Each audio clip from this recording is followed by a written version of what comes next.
क्या नहीं लग रहा है, क्योंकि अब वीएचपी की तरफ से, विश्व हिंदू परिषद की तरफ से ये मांग की गई है कि ये फैसला सिर्फ और ये कानून सिर्फ असम तक ना रहे, इसे पूरे देश में लागू किया जाए। बिहार, झारखंड, बंगाल, ये सब यहाँ पर डेमोग्राफी चेंज हो रही है। ये बात कहना सही है कि जिस तरीके से बांग्लादेश और म्यांमार से लोग हिंदुस्तान में घुस आए हैं, अगर ये प्रक्रिया अपनाई जाएगी जमीन के खरीद फरोख्त में, तो उस आदमी की पूरी जांच डीएम ऑफिस करेगी कि जो आदमी खरीद रहा है वो इस हिंदुस्तान का नागरिक है या नहीं।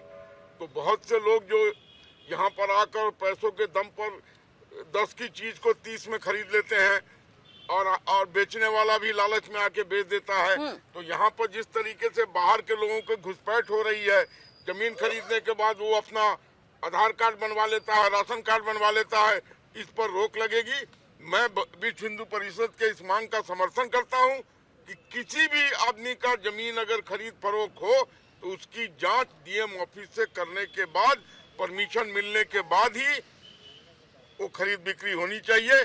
इससे जो बाहर से लोग यहाँ आए हैं वो आइडेंटिफाई हो जाएंगे और उनको पकड़ने में मदद मिलेगी। नहीं, ये तो ठीक है, इसके लिए तो अन्य उपाय भी कर सकते हैं ना, लेकिन ऐसे में नहीं लग रहा है ये समाज को तोड़ने वाली बात हो रही है। अन्य उपायों में ये भी एक उपाय होगा, ये भी एक उपाय हो सकता है। ऐसे में समाज नहीं टूटेगा। समाज क्यों टूटेगा?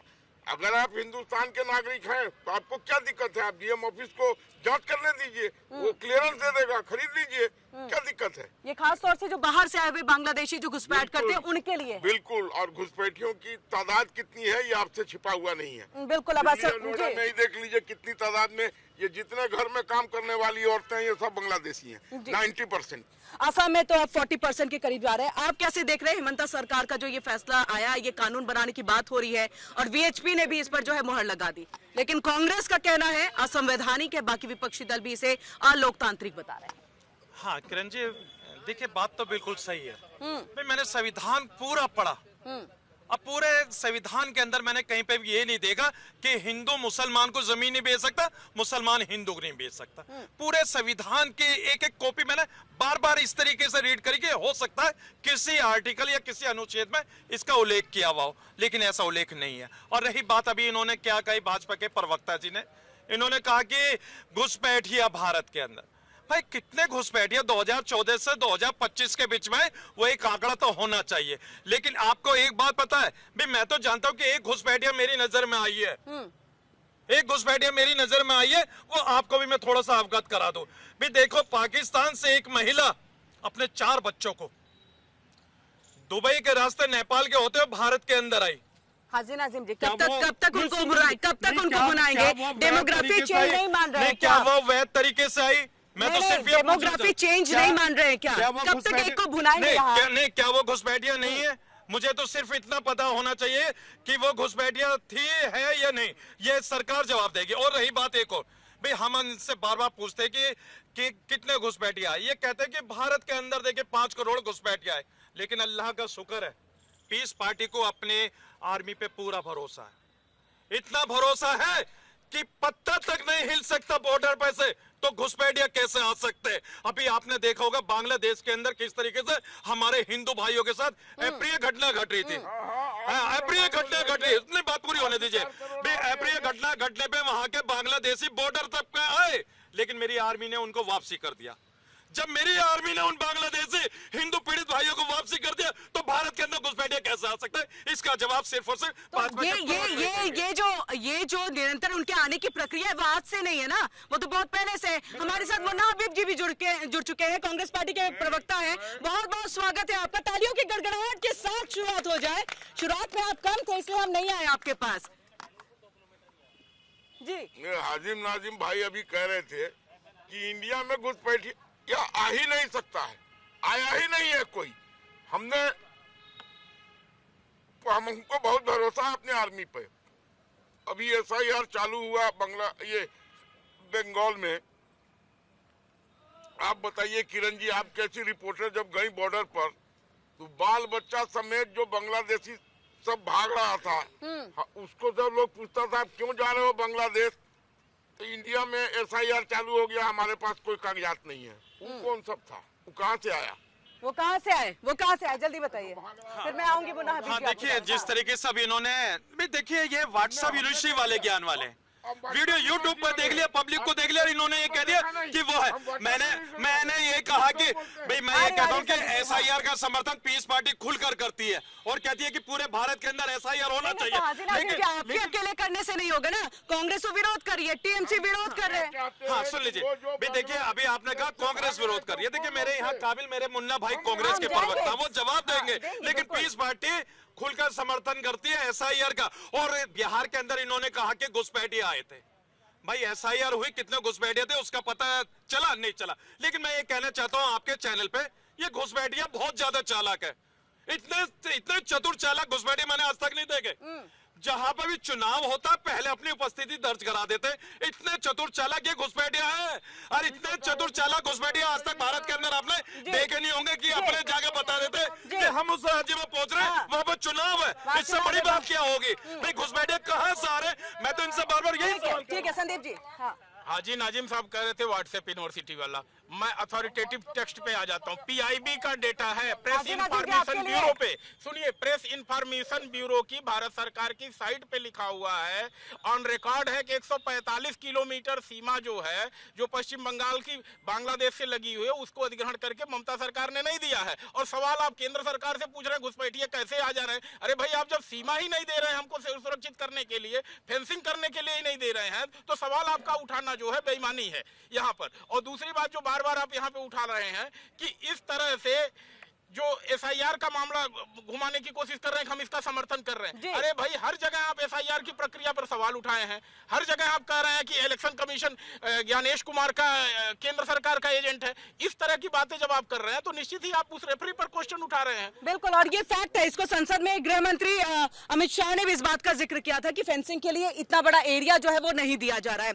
मुन्ना हबीब जी आपके पास आते हुए इस बात को बताइए, क्योंकि विपक्ष इसका विरोध, यानी कांग्रेस खास तौर से विरोध करते हुए कि असंवैधानिक है और लोकतांत्रिक है ये जो पूरा कानून बनाने की यहाँ पर बात सामने आई है कि अब कोई भी मुस्लिम जो है वहां पर हिंदुओं की जमीन को नहीं खरीद पाएगा।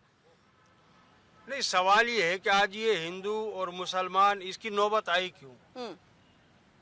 बार बार असम के सरकार के द्वारा, हेमंत बिस्वा शर्मा जी के द्वारा कहा जा रहा था कि हमने सबका विकास किया, असम का विकास किया, जितने भी वहाँ पीड़ित लोग थे सबको सुरक्षा देने का काम, रोजगार देने का काम, युवाओं को रोजगार दिया, किसान की आय को दुगुनी की, महिलाओं को हमने सुरक्षा दी। तो मैं ये कह रहा हूँ इन चुनाव के वक्त में ही हिंदू मुसलमान शमशान कब्रिस्तान हिंदुस्तान पाकिस्तान ये आखिर है क्या? भारतीय जनता पार्टी 2013 में जिस मुद्दे से केंद्र में सरकार बनाई, आज उस मुद्दों पे वो खड़ी नहीं उतर रही है।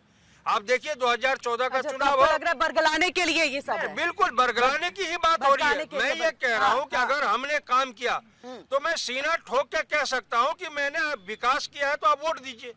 कई राज्यों में कई मुख्यमंत्रियों के द्वारा कहा गया, आप भी बहुत समझदार एंकर, आपको पता है, कई राज्य के मुख्यमंत्री ने कहा कि अगर हमने राज्य में विकास नहीं किया तो आप मुझे वोट मत देना। क्या भारतीय जनता पार्टी शासित राज्यों में किसी मुख्यमंत्री ने ऐसा कहा?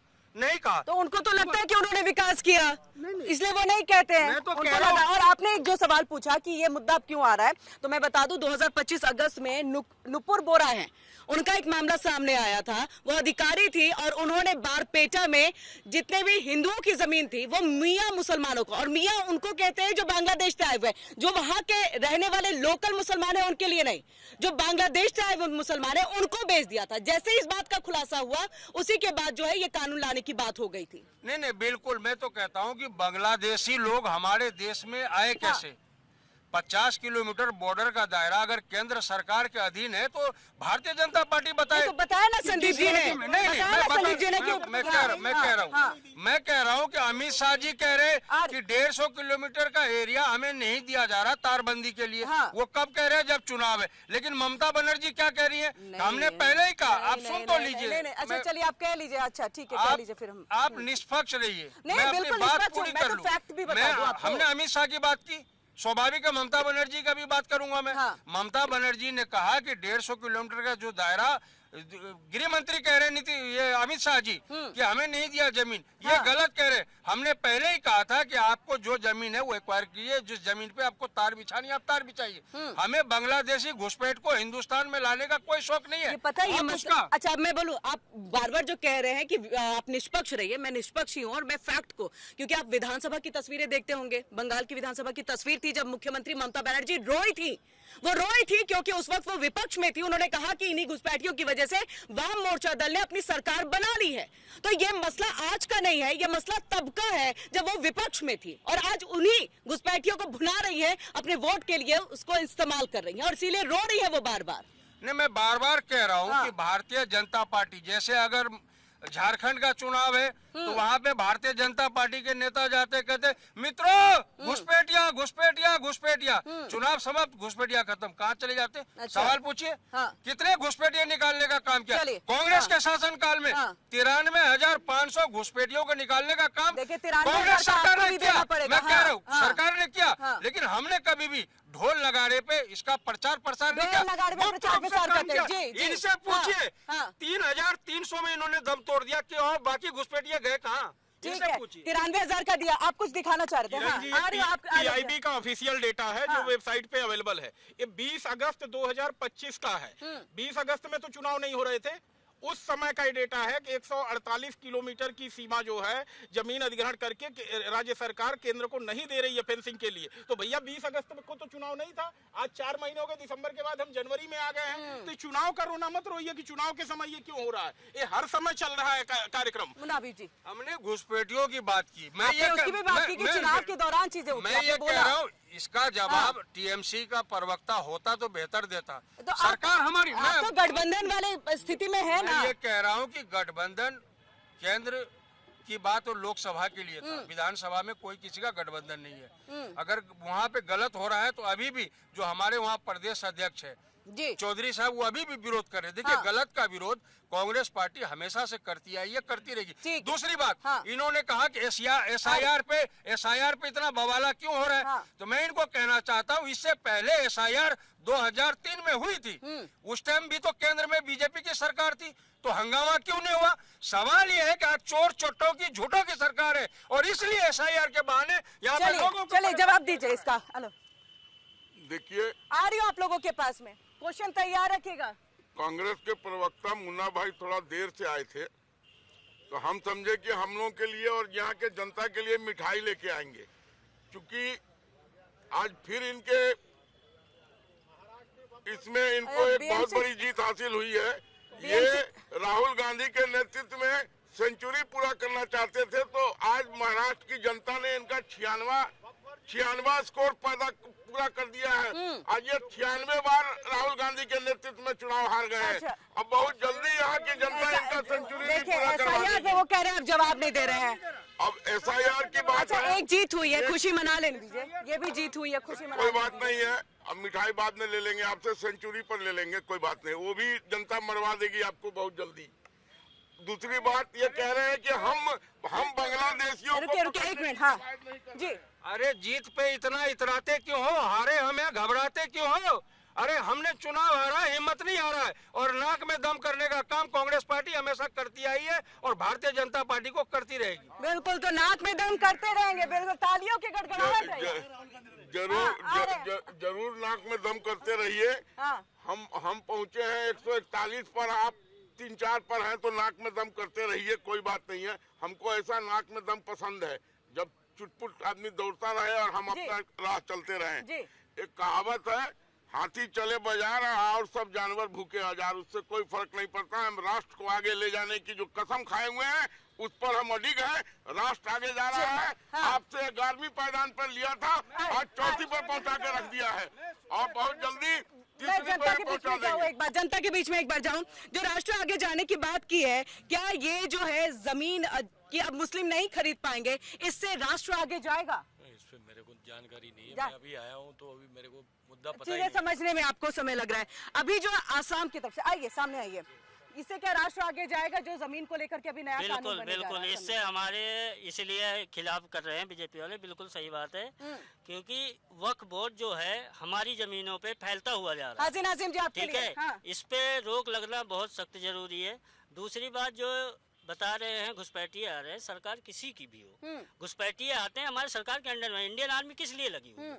इनकी कमी है ना। सरकार किसी की भी हो, उसका कोई पक्षपात नहीं है, चाहे बीजेपी को हो, कांग्रेस को हो। ये सवाल है घुसपैठिए आते क्यों हैं? इंडियन क्यों आर्मी हैं? किस लिए लगी है भाई? आते क्यों है और आते कैसे? ये दो सवाल है आपका, आप बताइए। भाई साहब पहले तो ये बताएं कि भाई वक्फ बोर्ड कहते किसे हैं? हाँ आइए, अब आप दोनों के बीच में। हाँ, वक्फ बोर्ड वक्फ बोर्ड कहते किसे हैं, आप ये बताएं पहले। वक्फ बोर्ड भाई देखो ज्यादा जानकारी हमें नहीं है, तो भाई साहब इस बात को लेकिन नहीं बोलना चाहिए तो आपको। बोलिए ना। हमारी जमीन है उसमें कई गई है। वक्फ बोर्ड हमारे यहाँ भोलेनाथ की वक्फ मंदिर बोर्ड है, आ जाइए, आ जाइए, ठीक है, आ जाइए। उसकी हाँ, जमीन हाँ, में वो जो है, चली गई है। ठीक है, वक्फ बोर्ड है क्या? वक्फ बोर्ड का मतलब चली गई है, लौंडा इसलिए भाई कुछ नहीं दिक्कत दबरा, लौंडा कुछ नहीं दबरा। वक्फ बोर्ड मतलब है कि वो बोर्ड जहाँ पर दादा परदा या किसी ने भी अपनी जमीन आपको तोहफे में दी हो, खुश